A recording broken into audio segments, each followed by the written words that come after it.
Kantor Berita Malaysia dan Antara Digital Media kembali hadir dengan program Suara Serumpun musim kedua.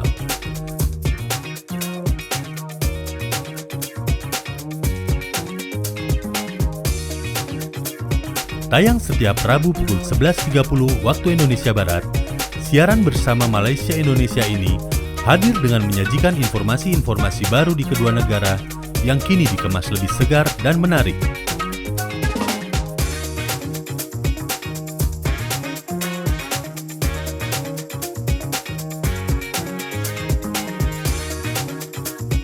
Suara Serumpun, bersatu hati membentuk jati diri ke arah wawasan lebih berarti.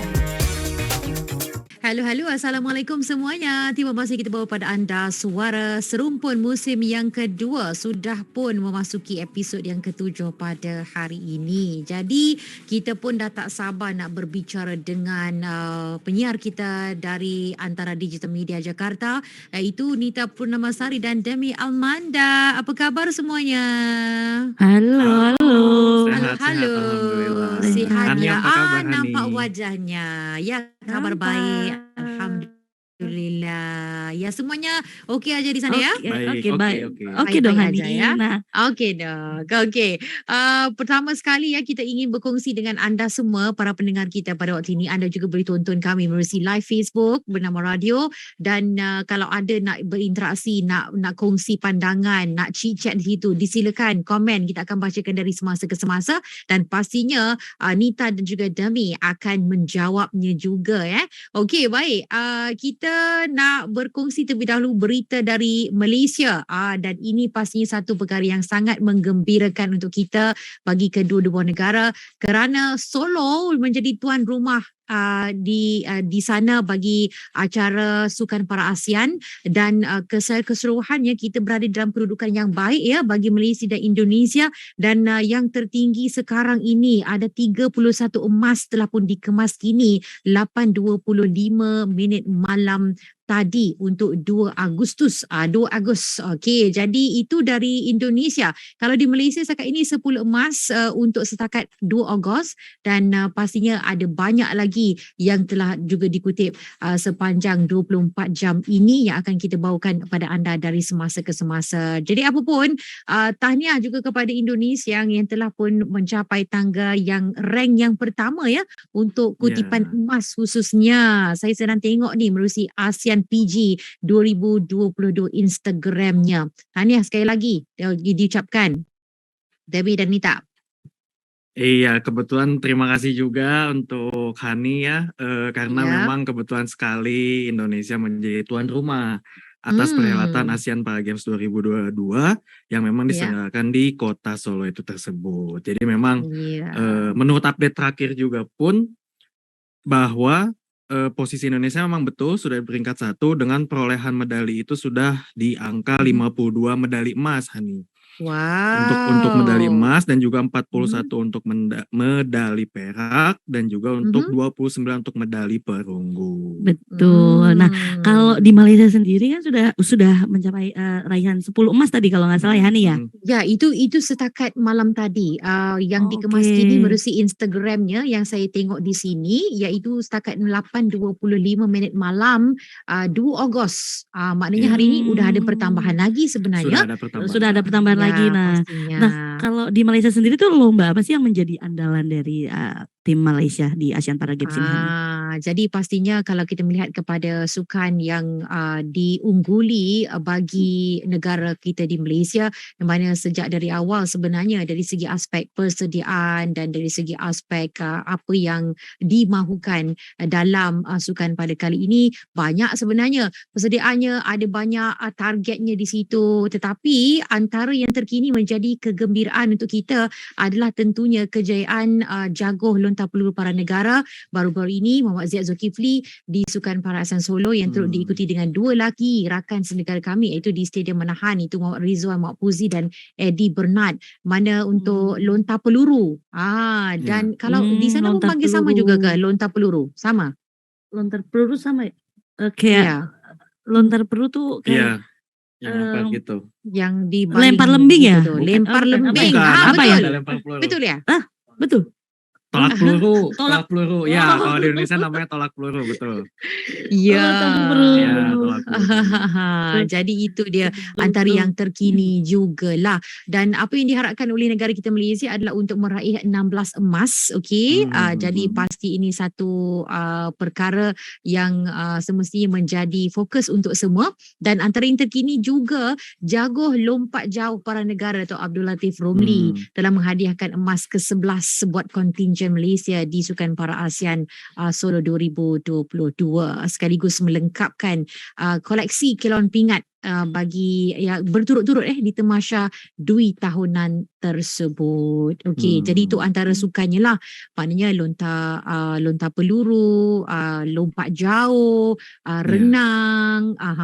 Jadi itu antara yang mengunggulilah selain daripada pastinya kejayaan Muhammad Ziad Zulkifli yang telah pun menghadiahkan emas buat negara juga. Itu antara nama-nama besarlah sandaran bagi meraih emas di Solo.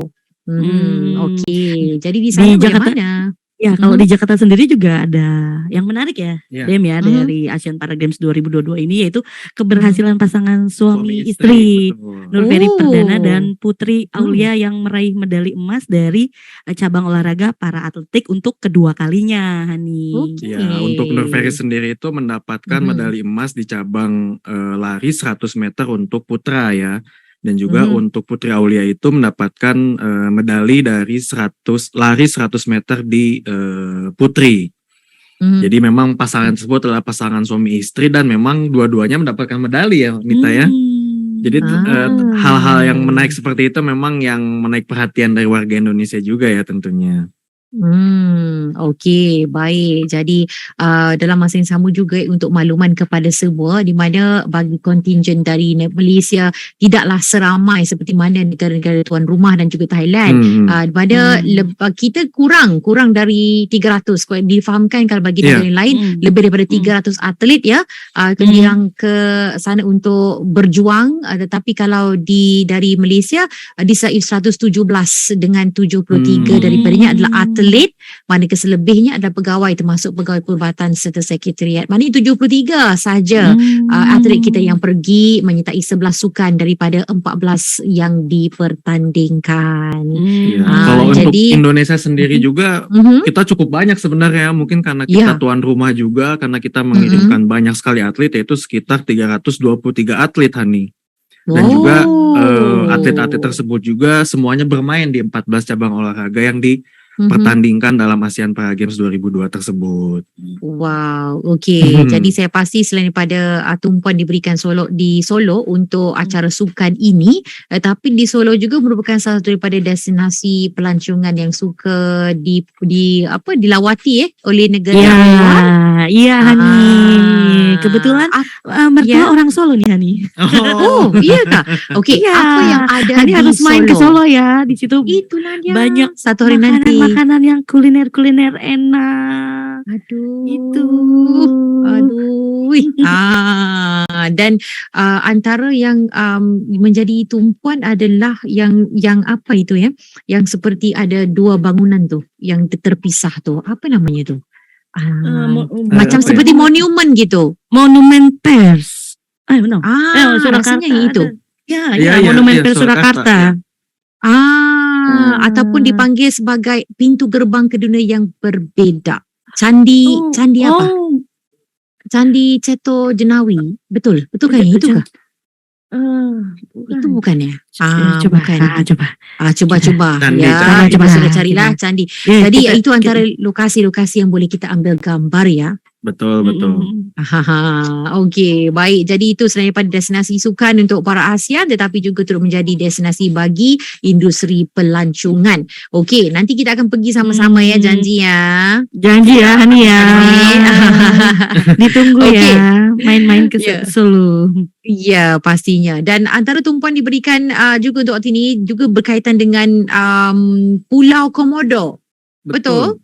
Iya. Apa ceritanya? Iya. Jadi memang baru-baru ini kalau misalkan Hani tahu Pulau Komodo ya, dia itu merupakan salah satu dari Seven Wonders of Nature.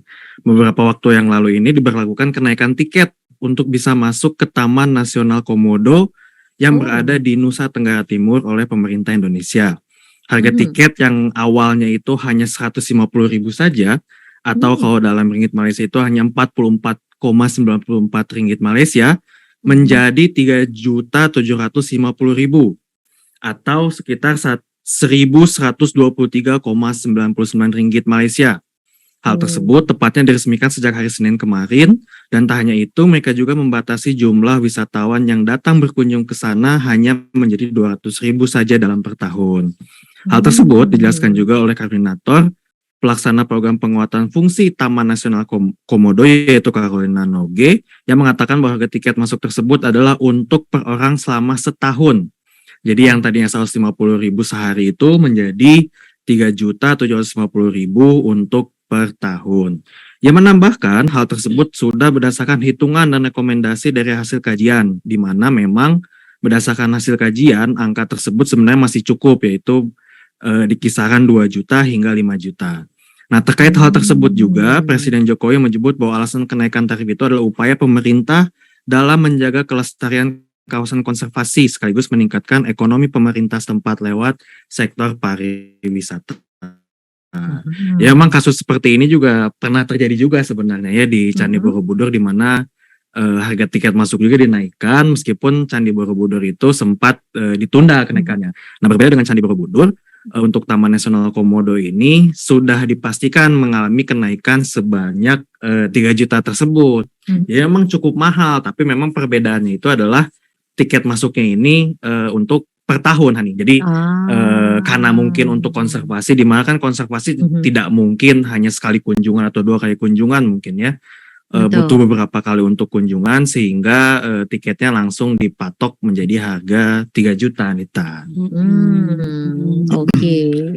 Jadi Ya, ini salah pastinya. satu upaya pemerintah ya, Hani, Iya. untuk menjaga kelestarian konservasi di kawasan Taman Nasional Komodo Betul. tersebut. Karena memang gitu. Indonesia ya. saat ini kan semenjak COVID itu kan banyak terdampak dari segi faktor ekonomi ya, khususnya dalam sektor Betul. pariwisata, sehingga untuk meningkatkan kembali sektor pariwisata salah satunya itu dengan menggencarkan harga tiket agar ekonomi lagi mulai membaik sebenarnya. Apakah Iya. Hani berencana untuk ke Pulau Komodo? Iya, berhasrat begitu. Cuma sebelum ini bila saya pergi ke kawasan yang sekitar, saya tak berkesempatan ke Pulau Komodo disebabkan takut. Tapi satu hari nanti harus pergi ya, sebab katanya sangat menarik dan Betul. pasti melalui pengalaman yang tidak akan dapat dilupakan. Walaupun harganya sudah meningkat, tetapi Betul. memangnya berlaku di mana-mana saja ya, terutama sekali dari segi pelancongan, kerana untuk memastikan kelestarian itu dapat dijaga. Sebab biasalah kita kan kalau bayar yang murah tu kita tak terlalu menjaga. Jadi bila yang mahal sedikit tu Iya, pastinya kita dapat menjaga lebih baik untuk kelestarian. Hari ini kan Betul. kita banyak berbicara tentang pelancongan ya, mana kita pun nak berkongsi satu lagi program yang berlangsung di Melaka. Okey, salah satu daripada destinasi pelancongan popular di Malaysia. Kalau datang sini mesti kena singgah di Melaka kerana ada program Magic of the Night MOTN 2022 yang akan diadakan di dataran Sungai Melaka dari 5 hingga 7 Ogos ini. Ini yang dinyatakan oleh Kementerian Pelancongan Seni dan Budaya kami itu MOTAK, mana dalam kenyataan dimaklumkan antara aktiviti yang akan diadakan sempena MOTN itu ialah Tourism Career Fair, ada Galeri Warisan Kota Melaka dan Magical Melaka Food dan Fruit Fest. Dan Melaka ni dipilih sebagai lokasi MOTN 2022 kerana ia merupakan destinasi pelancongan yang kaya dengan budaya serta adat yang bersesuaian diketengahkan kepada seluruh keluarga Malaysia. Yang menariknya, saya dapat tahu dan dengar kabar ya, mana bagi pentasnya bagi program MOTN ini diletakkan sebahagiannya di juga berlatarkan dan atas sungai. Maknanya seumpamanya macam seperti terapung gitu. Jadi itu yang menariknya lah. Jadi kalau ada kesempatan datang hujung minggu ini, jadi saya nak ajak Nita dan juga Demi untuk datang ke Melaka untuk tengok sendirilah Magic of the Night, program yang sangat menarik pastinya. Aduh, pengen banget. Iya, pengen banget ya. Paket lengkap ya, ada Paket job lengkap, betul. fair-nya. Ada makanan. Ada makanan. Iya. Ya, tahu. Kalau di Melaka kan harus rasa apa tahu? Asam pedas. Oh, asam Iya, pedas. iya. Apa yang di asam pedas? Pernah dengar? Asam pedas. Pernah dengar tak? Asam pedas.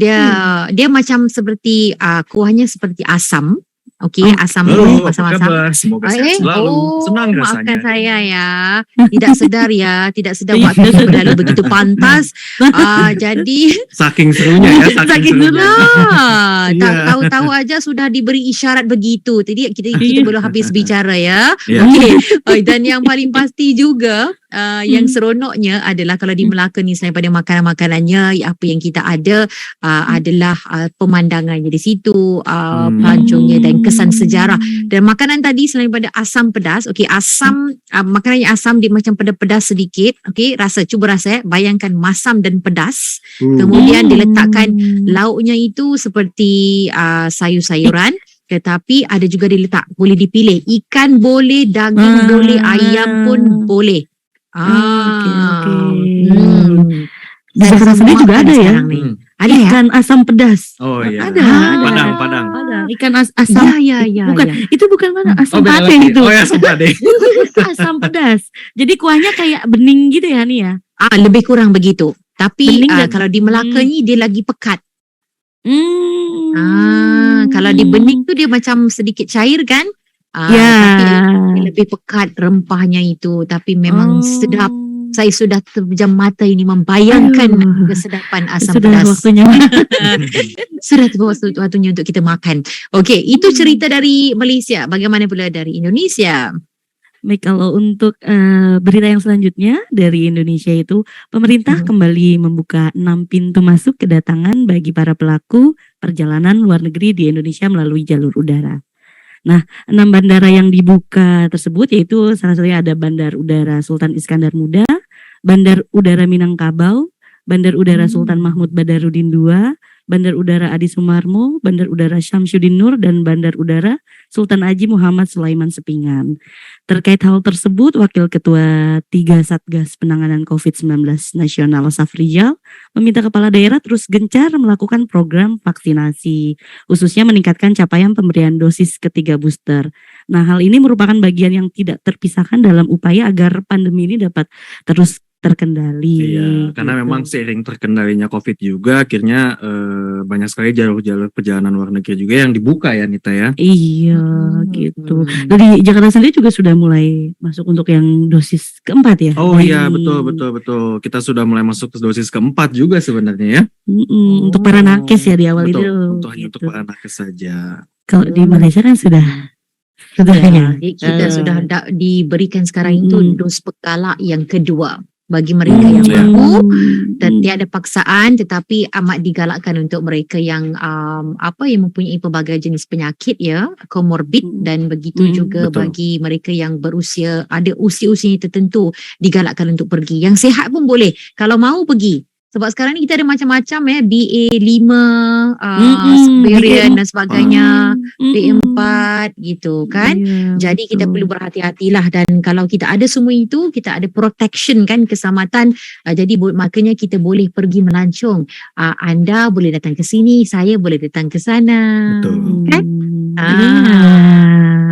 Okey. Baik, itu dia cerita dan berita yang dapat kita kongsikan untuk waktu ini. Iya. Dan selepas ini kita akan pergi ke segmen seterusnya, iaitu sama tapi tidak serupa. Seketika nanti ya. Halo, apa kabar? Semoga sehat selalu. Senang rasanya Demi dari Antara Digital Media bisa kembali hadir di Suara Serumpun musim kedua. Jangan lupa dengarkan terus Suara Serumpun setiap Rabu pukul 12.30 hanya di Bernama Radio.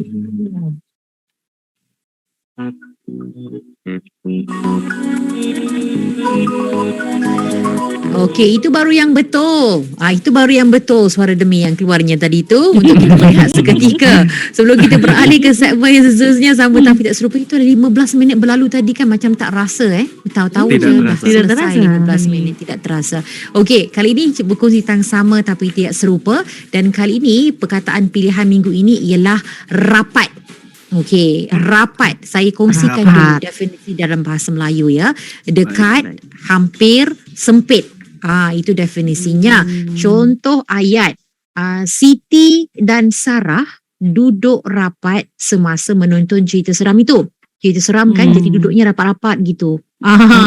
Dan yang keduanya, peti ais itu ditutup rapat bagi memastikan kandungannya tidak diketahui orang. Contohnya. Tapi tetap dibuka juga sebab nak makan. Seperti ais kan. Okey. Jadi itu antara contoh ayat untuk kita kongsikan tentang dekat, hampir, sempit. Bagi perkataan P.Melayu ini itu rapat. Kalau definisi di sana bagaimana pula? Indonesia gimana Nita? Sebenarnya hampir sama ya Demi ya. Hampir sama ya Hani ya. Jadi ya rapat itu hampir tidak berantara atau dekat sekali, tidak renggang. Nah tapi yang membedakan ini ada definisi rapat yang kedua, yaitu pertemuan untuk membicarakan sesuatu. Sidang, majelis. Nah, itu pembedanya sepertinya Demi ya. Dan juga ada perbedaannya juga. Kalau untuk rapat yang hampir tidak berantara atau dekat sekali itu, kita biasa menyebutnya itu rapat. Rapat. Iya, rapat. Rapat. Nah, kalau untuk rapat itu beda lagi. Itu adalah pertemuan untuk membicarakan sesuatu seperti sidang ataupun juga majelis. Nah, kalau untuk rapat, contohnya itu kayak gimana nih, Ta? Contoh kalimatnya. Rapat ya. Fitri duduk rapat dengan penumpang lain dalam bus. Ya. Gitu nih. Artinya mungkin busnya itu sempit, penuh, sesak full. Sehingga duduknya rapat dempetan ya, tidak ada jarak. Rapat. Nah, kalau untuk contoh yang kedua juga untuk rapat itu seperti contohnya Nita terlambat masuk kantor karena menghadiri rapat terlebih dahulu dengan klien. Nita lambat ya Nita. Ya, mungkin Nita suka terlambat, mungkin datang kapan. Terima kasih ya Demi. Hani jadi tahu nih. Iya. Okey, jadi ada dua maksudnya di situ bermakna Nita tadi terlambat masuk kantor kerana menghadiri ataupun dalam istilahnya attend to kepada klien terlebih dahulu. Betul ya? Ya, betul. Okey, baik. Jadi satu maksudnya lebih kurang sama seperti di Malaysia dan satu lagi adalah untuk menghadiri rapat terlebih dahulu dengan meeting dengan klien dan sebagainya. Wah, sudah faham dah. Jadi kita sudah semakin rapat, sudah masuk episod yang ke-7 sekarang ini. Pastinya nih semakin rapat. Betul-betul. Kita jumpa lagi minggu depan ya bersama dengan Nita dan Demi juga. Dan juga Demi dan juga Nita dan juga Hani. Iya, pastinya kita jumpa lagi minggu depan dalam Suara Serumpun musim yang kedua. Tentunya bersama kami dan antara dua pihak itu, antara Digital Media Jakarta juga bernama Radio, dan kita juga ingin menyebutlah nama penerbit kita dari Malaysia itu Fahmi Idris bernama Radio. Di sana antara Digital Media siapa penerbitnya? Kita sebut namanya juga. Dari Duiranto dan Ridwan Triatmojo. Iya, dan nama kalian kita sebut semuanya. Demi Almanda dan juga Nita Purnamasari. Iya, dari antara Digital Media Jakarta. Iya, kita jumpa lagi dan saya Hani Hamid dari Bernama Radio. Jumpa lagi Nita, Demi. Sampai jumpa nih. Bye. Kantor Berita Malaysia dan Antara Digital Media kembali hadir dengan program Suara Serumpun musim kedua.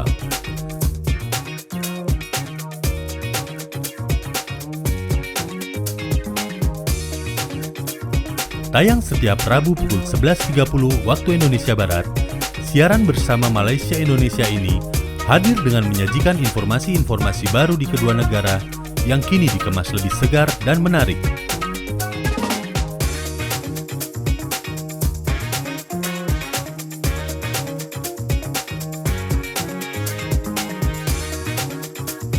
Suara Serumpun bersatu hati membentuk jati diri ke arah wawasan lebih berarti.